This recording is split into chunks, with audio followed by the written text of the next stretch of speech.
vendredi. Aujourd'hui, nous allons parler d'une œuvre d'une artiste extrêmement connue de l'art moderne mexicain qui est Frida Kahlo. Avec une œuvre assez sombre, je vous l'accorde, qui est Les deux Frida, dont nous allons voir qu'elle est une représentation de son état d'esprit du moment en 1939, alors qu'elle divorce d'avec son mari Diego Rivera. À l'âge de 8 ans, Frida Kahlo est atteinte de poliomyélite qui la rend boiteuse. À 18 ans, elle se fera percuter par un tramway alors qu'elle est dans un bus. Une barre en fer transpercera son corps et elle finira avec la colonne vertébrale brisée et les os du corps un petit peu tous fracturés.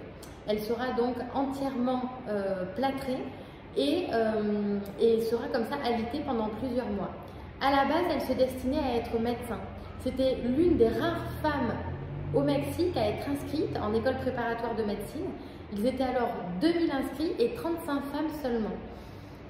Alors qu'elle est alitée, on lui offre de la peinture et un chevalet et elle commence à peindre et sa vie sera ainsi détournée de son but initial. Elle deviendra donc peintre, comme on le verra, à la place de médecin.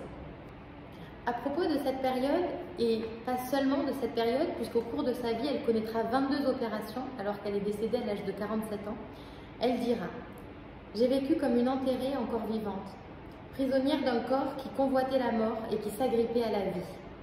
Maintes fois, j'ai été emmurée dans des cercueils de plâtre et de fer, mais je résistais. J'écoutais mon souffle et je maudissais ma saleté de corps dévasté. Ces drames qu'elle vit, elle va réussir à les exorciser à travers ses peintures. Le corpus d'œuvres de Frida est composé de 150 peintures, dont un tiers, donc environ entre 60 et 80, sont des autoportraits.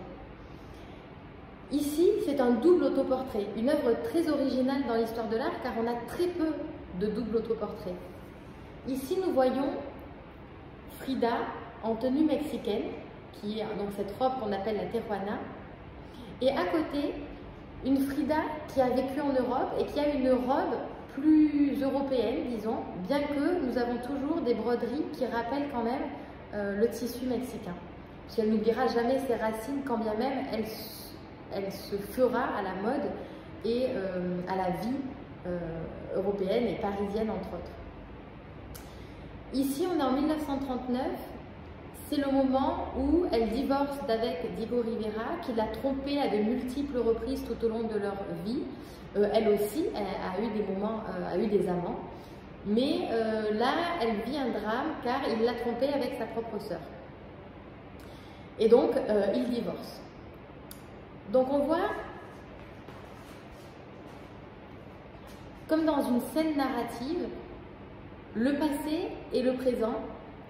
Et elle s'est créée un double qui vient la consoler du drame qu'elle est en train de vivre. Alors, dans les portraits de Frida, son visage est toujours assez hiératique, comme une photo d'identité. Il n'y a pas d'émotion particulièrement représentée sur son visage. Les deux visages sont à peu près similaires, à part peut-être que l'une est plus foncée de peau, plus bronzée. L'autre a vécu à Paris, donc évidemment elle est un peu plus pâle. Ici la moustache est plus marquée et la mâchoire est également plus marquée. Elle est un petit peu plus masculine ici, tandis que là elle est amaigrie, un peu blanchâtre et surtout elle a le cœur déchiré. Alors, je vous l'ai dit, elle a fait des études de médecine, elle a donc étudié l'anatomie, elle connaît bien l'anatomie et on le voit assez bien ici, puisque le cœur est extrêmement réaliste. Et ce cœur, qui est pur, qui est entier, qui est plein de vie, il semble tirer sa force. On voit ici les veines du cœur qui sont reliées. On voit ici la veine qui arrive et qui est reliée à ce petit portrait qui est un portrait de Diego Rivera enfant, qu'elle tient donc dans sa main et près de son bas-ventre. Donc, elle semble tirer sa force vitale de l'amour qu'elle porte et que lui porte Diego Rivera, qui est un très célèbre artiste muraliste mexicain. Donc ici, c'est la Frida d'avant, la Frida qui vivait au Mexique. Et à côté, nous avons la Frida qui est partie en Europe, la Frida que Diego, de quelque part, aime moins, qui est donc dans cette tenue à dentelle et qui se fait assez couramment en Europe à cette époque-là. Et cette Frida-là a le cœur déchiré et la veine est sectionnée et tache sa robe blanche immaculée d'une flaque de sang. Elle essaye de contenir le flux avec un forceps, qui est donc un ustensile de médecine qui, là encore, rappelle ses années de formation. Le premier métier qu'elle aurait voulu faire. Alors, je vous le disais, les visages ne semblent pas montrer une quelconque émotion. En revanche, l'atmosphère du tableau, lui, dévoile ce qui se passe intérieurement chez Frida. Vous voyez ce fond orageux qui révèle la tempête intérieure qui ravage Frida, qui donc est en train de divorcer de l'homme qu'elle aime. Tout au long de sa carrière, Frida va se représenter dans diverses postures. Par exemple, lors de ses fausses couches qu'elle fait à San Francisco, 2 fausses couches d'affilée, elle va se représenter avec des fœtus. Et à chaque fois, ce sera une manière de raconter, de matérialiser, d'exorciser eh bien, les drames qui touchent sa vie.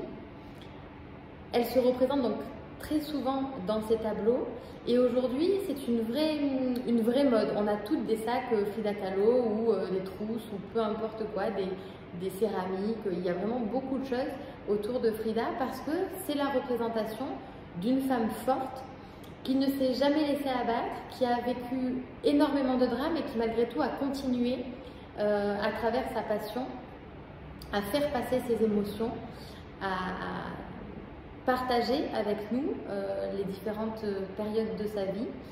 Et donc elle a un modèle de force, elle a un modèle de femme libre, puisque à cette époque-là, elle a eu des amants aussi bien que des maîtresses. Elle a été libre sexuellement, elle a été libre, elle s'est battue en tant que militante communiste pour ses idées. Malgré toutes les souffrances qui ravageaient son corps, elle ne s'est jamais laissée abattre, elle s'est toujours battue pour ses idées et a toujours été une femme libre, malgré ce corps qui parfois l'a emprisonnée. On redécouvre aujourd'hui beaucoup les femmes artistes. Je vous parlais de Dora Maar il y a 2 semaines. Aujourd'hui, c'est Frida Kahlo. Et ma collègue Mélodie, dans quelques semaines, vous parlera d'une autre œuvre de Frida Kahlo qui est une nature morte, qui est une toute autre partie de son travail, que je vous invite donc à découvrir d'ici environ 3 ou 4 semaines. Voilà, je vous souhaite une très bonne semaine et vous dis à la semaine prochaine pour un prochain épisode.